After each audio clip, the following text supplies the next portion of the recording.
வதனமென திகழ்பரத கண்டமிதில் தெக்கணமும் நதி சிறந்த திராவிடன திருநாடும் தக்க சிறு பிறை நுதலும் தரிதனரும் திலகமுமே அத்திலக வாசனை போல் அனைத்துலகும் இன்பமுற எத்திசையும் புகழ் மணக்க இருந்த பெரும் தமிழனங்கே தமிழனங்கே உன் சீரிழமை திரும்பியந்து செயல் மறந்து வாழ்த்துதுமே வாழ்த்துதுமே வாழ்த்துதுமே.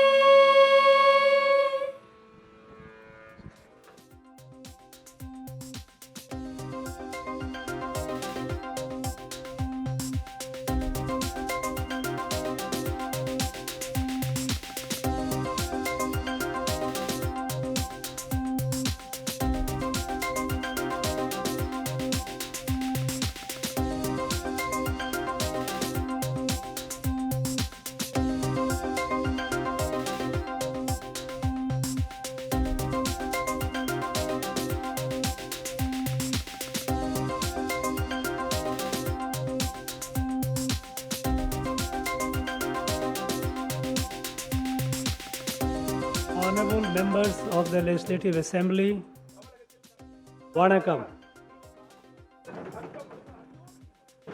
It is a great honor and privilege to deliver my first address to the 16th Legislative Assembly in this august House.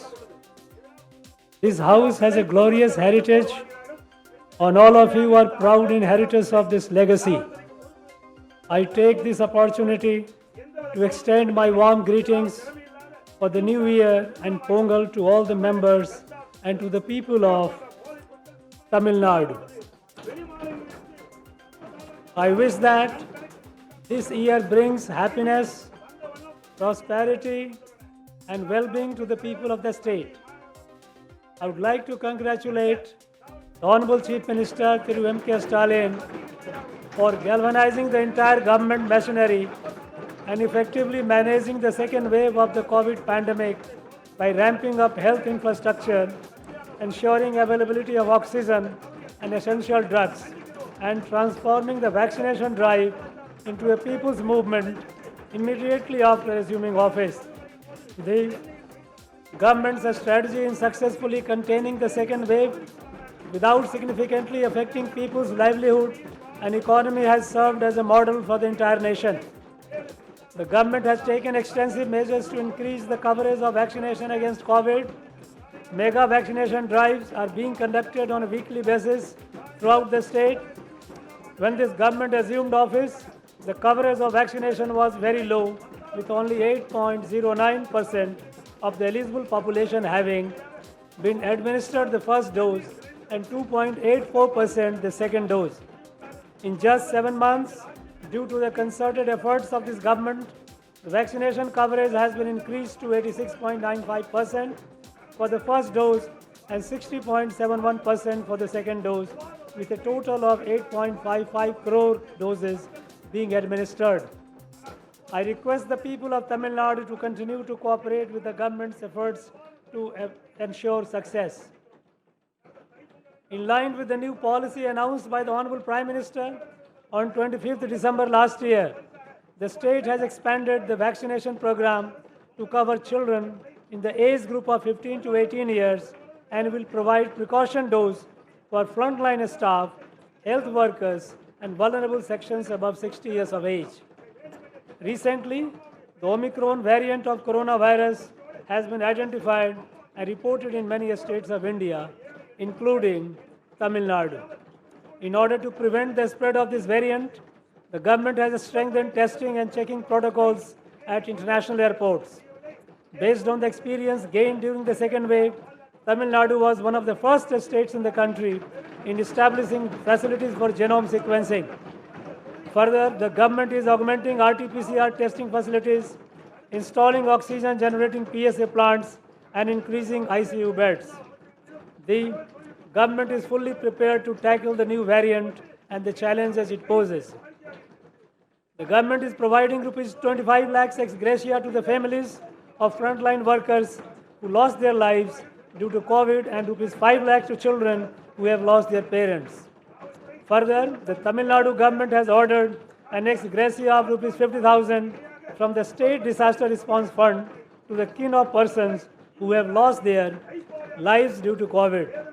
So far, relief has been provided to 27,432 families.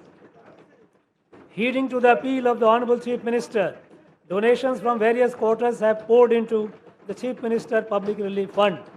So far, rupees 543 crore has been received since the government assumed office, and rupees 541.64 crore has been spent towards COVID-related activities. The Chief Minister's Comprehensive Health Insurance Scheme, which was introduced by Muthamid Arinar Kalainar, has been expanded with the annual income ceiling limit being increased from rupees 72,000 to rupees 1,20,000. The government has also extended the insurance scheme to COVID-positive patients to avail all types of treatment free of cost in private hospitals. As a result, 33,117 persons have availed treatment worth rupees 387 crores so far.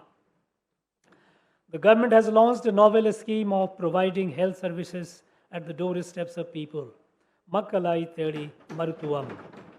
The scheme was launched with a total outlay of rupees 257 crore to address the increasing incidence of non-communicable diseases such as hypertension and diabetes. So far, 42,99,294 patients have benefited under this scheme.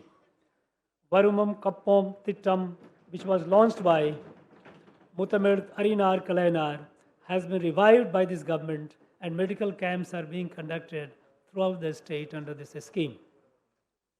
With a noble intention of preventing loss of precious lives due to road accidents, the government has launched Inuir Kappom Namai Kakum 48 Tittam. Through this scheme, the government will bear the cost for critical care during the first 48 hours after the accident. In the first phase, 609 hospitals have been enrolled in this scheme. So far, 4,482 accident victims have been provided critical care. Many parts of the state, including Chennai, witnessed unprecedented rains and flooding during the northeast monsoon. Under the direct supervision of the Honorable Chief Minister, there was timely release of surplus water from dams and reservoirs as a precautionary measure. It is praiseworthy that the Honorable Chief Minister led from the front, personally visiting the affected districts and ensuring that immediate relief was provided to the affected people. Due to meticulous planning, deft management, and effective supervision, the loss of life has been minimized. However, there has been extensive damage to roads, bridges, water bodies, and crops. The government has submitted detailed memoranda seeking funds to the tune of rupees 6,230 crores to undertake relief and restoration work.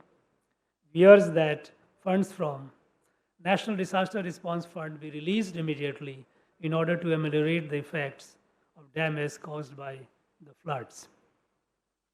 In order to suggest permanent measures to prevent inundation of Chennai, an advisory committee has been constituted to give recommendations on long-term mitigation and management of flood risk.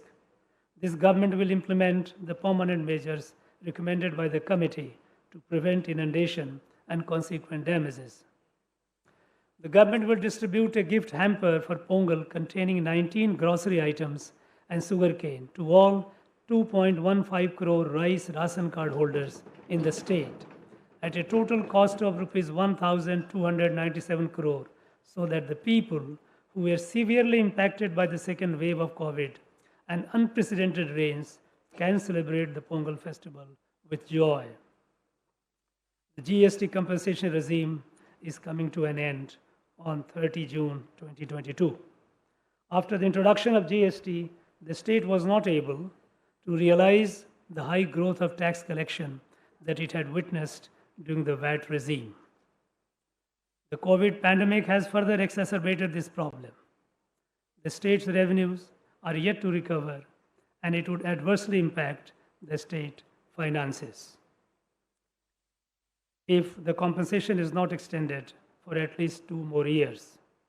Therefore, this government strongly urges the GST Council and the Finance Ministry of the Government of India to continue the GST compensation at least till 30th June 2024. It is the vision of the Honorable Chief Minister to make Tamil Nadu a $1 trillion economy by the year 2030. The government has already initiated various programs and policies to achieve this vision. A detailed action plan titled Towards $1 trillion economy will be prepared to ensure that this vision is realized. The government has been taking earnest efforts to improve the ease of doing business and reduce the compliance burden for businesses and citizens. The Honorable Chief Minister has launched a new single window portal and a mobile app to facilitate its use. Further, during the last assembly session, 165 obsolete and redundant acts were repealed. In a survey conducted by a popular English weekly, our Chief Minister has been adjudged as the most popular Chief Minister in the home state in India. It is laudable that the Honorable Chief Minister has achieved this recognition within such a short span of time after taking charge. The government has remained true to the Honorable Chief Minister's commitment of providing responsive administration. At the end of the first 100 days of Uggal Togutil Mudatarmaichar scheme, the government has successfully redressed 229,216 petitions. To continue this good governance practice, the government has created a separate department, Mudalavarin Mugavari, under the direct supervision of the Honorable Chief Minister by the integrating Ungal Togutil Mudalmaichar department with CM Cell. The government is committed to uphold the glory of Tamil language.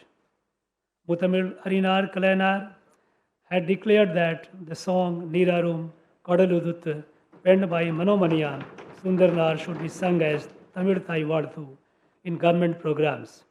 This government has officially declared Tamil Thai Vardu as Tamil Nadu's state song and has mandated that it should be sung in an appropriate manner at the beginning of all events in educational institutions, universities, government offices, and public institutions.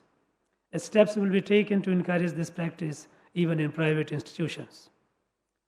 Through the Engum Tamil Edulum Tamil scheme, the uses of Tamil language will be popularized in all government institutions, private schools, shops, and commercial establishments. Necessary guidelines will be framed under the Tamil Nadu Official Language Act 1956 to implement this scheme. In order to encourage the students studying in Tamil medium, 100 textbooks in various subjects in professional courses are being translated into Tamil. The government has declared January 12 as World Tamil Diaspora Day, which will be marked by special events every year. Steps will be taken to bring together all Tamil welfare associations in different countries and in other states of India on a single platform. This will help the non-resident Tamils to be in touch with their roots and also facilitate their investment in the state. The Thai Man scheme will enable non-resident Tamils to participate in the development of infrastructure in their native places. The government is committed to promote the welfare of Sri Lankan Tamils in the state. Orders have been issued for constructing 3,510 houses in the first phase at a cost of Rs 176 crore to improve living conditions in rehabilitation camps. Further, the Honorable Chief Minister has launched several schemes, including increase in cash assistance, a skill training, and a scholarship, free clothes and utensils, and free gas connections for Sri Lankan Tamils. The government accords highest priority to effective maintenance of law and order in the state. 2 new police commissionerates have been created in Awadhi and Tambaram to improve policing in the Greater Chennai region. For their invaluable contribution in the effective management of COVID, 1.17 lakh police personnel were awarded Rs 5,000 each as incentive. This government places high priority on the safety of women and children. The Tamil Nadu State Policy for Children 2021 has been launched for the overall well-being of children, particularly to prevent crimes against them. This government will undertake stringent measures to prevent sale of drugs near educational institutions. This government places high priority on the welfare of farmers and development of agriculture. Due to timely desilting of channels, release of water from Mettur Dam as per schedule, and implementation of Kuruvai package for rupees 61 crore, a record paddy coverage of 4.9 lakhs acres has been achieved in the Kuruvai season this year. To provide succor to the farmers who suffered paddy crop loss due to the recent torrential rains, the government has announced a compensation of rupees 6,038 per hectare for purchase of necessary inputs to enable replantation by farmers.